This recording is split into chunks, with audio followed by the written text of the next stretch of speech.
Assalamualaikum warahmatullahi wabarakatuh. Kami dari kelompok 4 akan mempresentasikan topik jaminan kualitas perangkat lunak, yaitu tentang software quality assurance. Sebelumnya, perkenalkan, nama saya Dwiki Suhardianto. Lalu anggota kelompok ini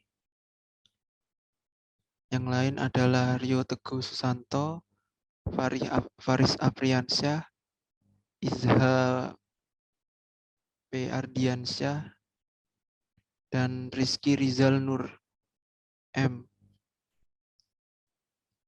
Kemudian kita lanjut ke slide berikutnya, yaitu sejarah SQA. Sejarah dari SQA berkembang secara paralel dengan sejarah dari kualitas hardware. SQA diperkenalkan pertama kali pada saat kontrak pembuatan software di bidang militer pada tahun 1970-an, di mana kemudian berkembang ke dunia komersial. Sebelumnya pada tahun 1950-an dan 60-an, jaminan kualitas software itu merupakan tanggung jawab tunggal dari seorang programmer. Tetapi seiring berkembangnya zaman, jaminan kualitas perangkat lunak itu sudah menjadi tanggung jawab beberapa pihak, seperti contohnya software engineer, manajer proyek, kemudian konsumen, produsen, distributor, dan masing-masing individu yang terkait dengan software tersebut. Kemudian yang selanjutnya akan dijelaskan oleh teman saya.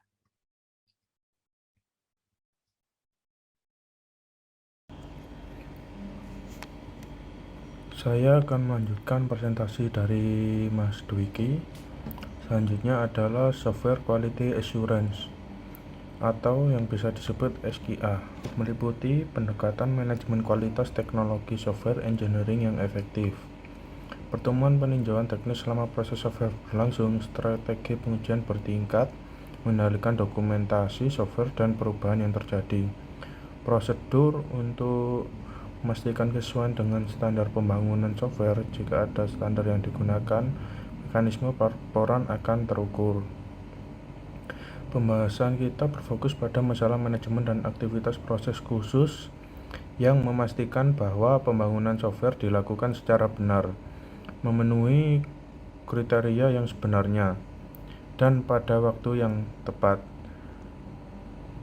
Definisi software quality didefinisikan sebagai kesesuaian yang diharapkan pada semua software yang dibangun dalam hal fungsi software yang diutarakan dan unjuk kerja software. Standar pembangunan software yang terdokumentasi dan karakteristik yang ditunjukkan oleh software. Kemudian untuk gambarnya ada proses definition standard, itu adalah bagian-bagian desain SQA, yang kemudian ada formal techniques review, ada analysis and reporting, ada planning and review, dan ada measurement. Kemudian untuk tujuan persyaratan kualitas, SQA harus memastikan bahwa tim dari software telah meninjau model persyaratan dengan teliti untuk mendapatkan kualitas yang tinggi. Kualitas desain, setiap elemen dari model desain harus dinilai oleh tim software untuk memastikan bahwa model tersebut menunjukkan kualitas yang tinggi dan bahwa desain itu sendiri memenuhi persyaratan yang ada. SQA mencari atribut desain yang merupakan indikator dari kualitas tersebut. Kemudian yang ketiga ada kualitas kode. Source code dan produk kerja yang berkaitan, misalkan informasi deskriptif lainnya, harus sesuai dengan standar pengkodean lokal dan menunjukkan karakteristik yang akan memudahkan pemeliharaan software. SQA harus mengisolasikan atribut-atribut yang memungkinkan analisis kualitas yang wajar dari kode. Kemudian ada efektivitas kontrol kualitas. SQA menganalisis alokasi sumber daya untuk ulasan dan pengujian untuk menilai apakah sumber daya dialokasikan dengan cara yang paling efektif atau tidak. Kemudian akan dilanjutkan oleh Mas Iza. Di sini saya akan menjelaskan untuk aktivitas SQA. Yang pertama yaitu standar. Standar perangkat lunak memainkan peran yang sangat penting dalam quality software management. Ya, kemudian reviews dan audit atau ulasan dan audit. Technical reviews adalah kegiatan kontrol kualitas yang dilakukan oleh software engineers untuk software engineers. Review harus memeriksa konsistensi dan kelengkapan dokumen atau kode yang direview dan memastikan bahwa standar kualitas telah diikuti. Kemudian testing atau pengujian. Software testing adalah fungsi kontrol kualitas yang memiliki satu tujuan utama, yaitu menemukan kesalahan. Kemudian error atau data collection and analysis atau pengumpulan data dan analisis kesalahan atau cacat. SQA mengumpulkan dan menganalisis data kesalahan dan cacat yang untuk lebih memahami bagaimana kesalahan diperkenalkan dan kegiatan rekayasa perangkat lunak apa yang paling cocok untuk menghilangkannya. Kemudian change management atau pengubahan manajemen. Perubahan adalah salah satu aspek yang paling mengganggu dari setiap proyek perangkat lunak. Kemudian education atau edukasi. Setiap software organization ingin meningkatkan software engineering practice. Kontributor utama dalam meningkatkan adalah pendidikan software engineer, manajer mereka, dan stakeholder lainnya. Kemudian vendor management atau manajemen vendor. Tugas organisasi SQA adalah untuk memastikan bahwa perangkat lunak yang dihasilkan berkualitas tinggi dengan menyarankan praktis kualitas khusus yang harus diikuti oleh vendor dan memasukkan mandat kualitas sebagai bagian dari kontrak apapun dengan vendor eksternal. Kemudian security management dengan meningkatkan cybercrime dan peraturan perintah baru tentang privasi. Setiap organisasi perangkat lunak harus melembagakan kebijakan yang melindungi data di semua tingkatan, membangun perlindungan firewall untuk web apps, dan memastikan bahwa perangkat lunak belum dirusak secara internal. SQA memastikan bahwa proses dan teknologi yang tepat digunakan untuk mencapai software quality yang aman. Kemudian safety atau keamanan. SQA memungkinkan bertanggung jawab untuk menilai dampak kegagalan perangkat lunak untuk memulai langkah-langkah yang diperlukan untuk mengurangi risiko. Yang terakhir, risk management atau manajemen risiko. Analisis dan mitigasi risiko menjadi perhatian para software engineers.